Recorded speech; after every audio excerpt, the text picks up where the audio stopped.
కార్యక్రమానికి ముఖ్య అతిథిగా విచ్చేసిన respected honourable member of parliament Shri Arvind Dharmapuri గారికి, పసుపు బోర్డు చైర్మన్ శ్రీ పల్లె గంగారెడ్డి గారికి, నా సర్వీస్ బ్యాచ్మేట్, నా ప్రియతమ స్నేహితుడు, ఈ టర్మరిక్ బోర్డుకి రథసారథిగా గత ఒక సంవత్సరం నుంచి చాలా కృషి చేసిన భవానీ శ్రీ గారికి, అదేవిధంగా గంగాధర్ గారికి, గంగారెడ్డి గారికి, రైతులందరికీ నా యొక్క నమస్కారం. నేను ముందుగా మీ అందరికీ నా పరిచయం ఇస్తాను.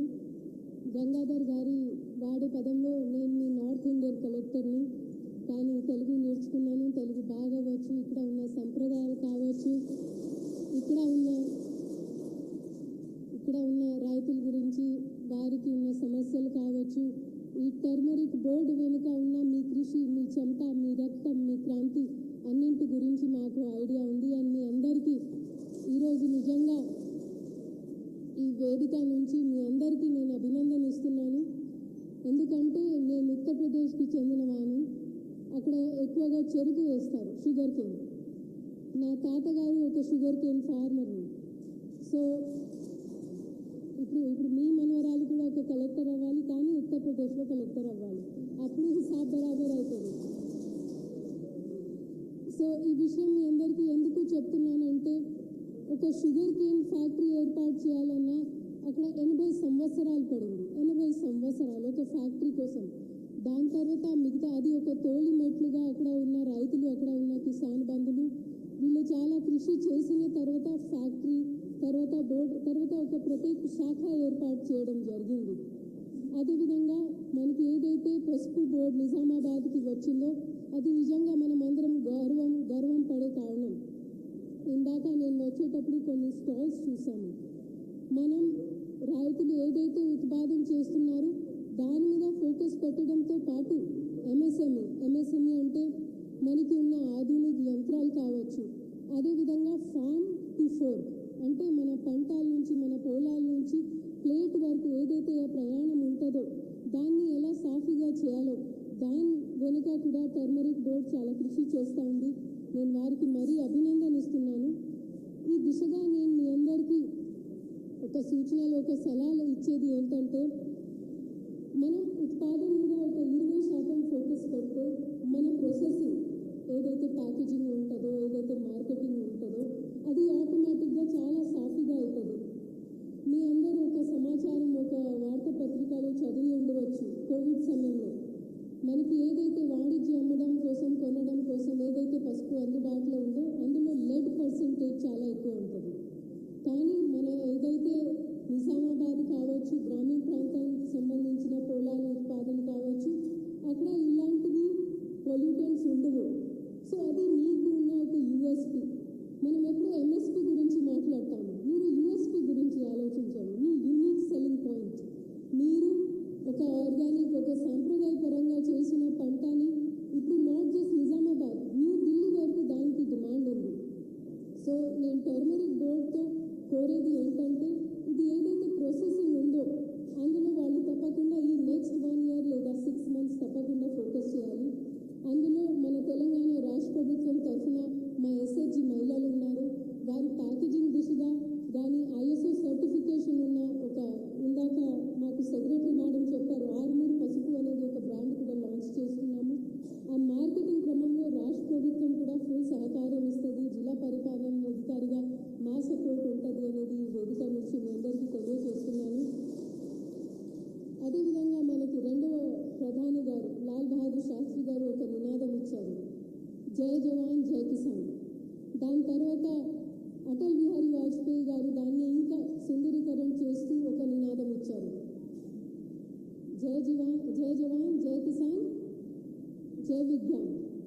సో ఏదైతే ఈ టర్మరిక్ బోర్డు ఉందో ఆ విజ్ఞానం ఉన్న అంశంని మన ఉత్పాదనలో ఎలా అనుబంధం చేయాలో దాని కోరికే. మీరు ఒక శాస్త్రీయమైన తరీకాతో చేస్తే, ఇందాక పెద్దలు సబ్సిడీ గురించి అన్నారు, ఒక సబ్సిడీ ఉండాలి, మీరు పెట్టిన పెట్టుబడి తప్పకుండా మీకు ఒక ఇన్సూరెన్స్ రూపంలో తిరిగి రావాలి. మేము అది ఒప్పుకుంటున్నాము. కానీ మీ పెట్టుబడి తక్కువ చేస్తూ మీ ఉత్పాదన ఎలా పెరగాలి అంటే అది మాన్యువల్గా అయ్యే పని కాదు. అది తప్పకుండా దాని వెనుక ఒక విజ్ఞానం ఉండాలి, ఒక శాస్త్రీయమైన పద్ధతి ఉండాలి. ఇక్కడ ఉన్న నిపుణులు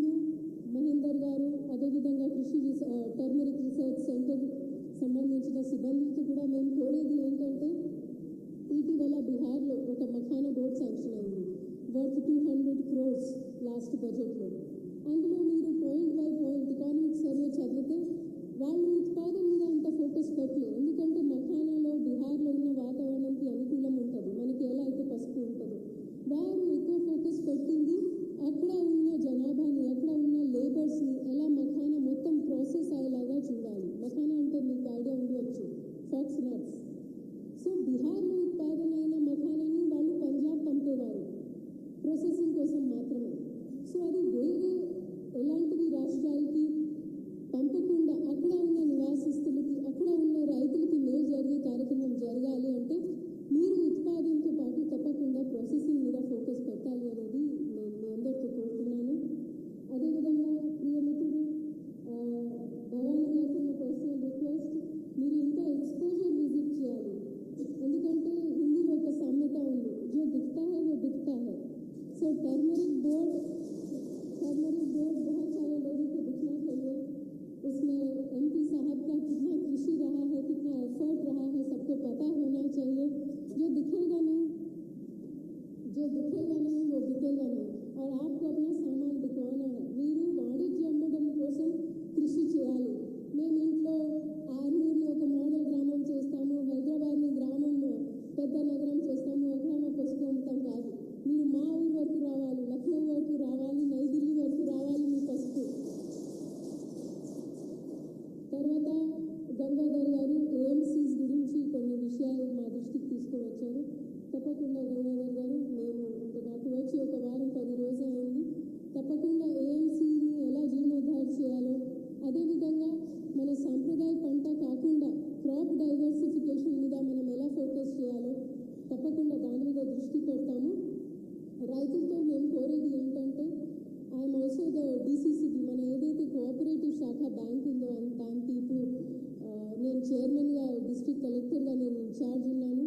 దయచేసి ఒక్కసారి మా బ్రాంచ్కి రండి. ఇప్పుడు మా బ్రాంచ్ మీద కొంతమందికి ఖాతాలు ఉండవచ్చు, ఉండకపోవచ్చు. ఉన్నవాళ్ళు తప్పకుండా రండి.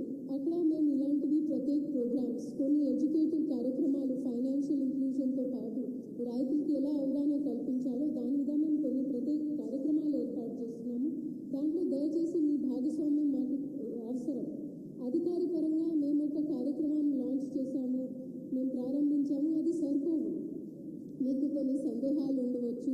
మీకు కావాల్సిన ఆర్థిక సహాయం కూడా DCCB ఇస్తుంది అనేది నేను మీ అందరికీ తెలియజేస్తున్నాను. మన DCCB బ్రాంచ్ మీ అందరికీ ఐడియా ఉంచవచ్చు. అక్కడ ఉన్న కార్యవాహక అధికారి గారు కూడా చాలా యాక్టివ్గా ఉన్నారు. సో దయచేసి DCCBని కూడా దృష్టిలో పెట్టుకొని పసుపు రైతులు మనం ఎలా ఒక మేలు జరిగే కార్యక్రమాన్ని ఏర్పాటు చేసుకోవచ్చు అనేది మీ అందరితో కోరుతున్నాను.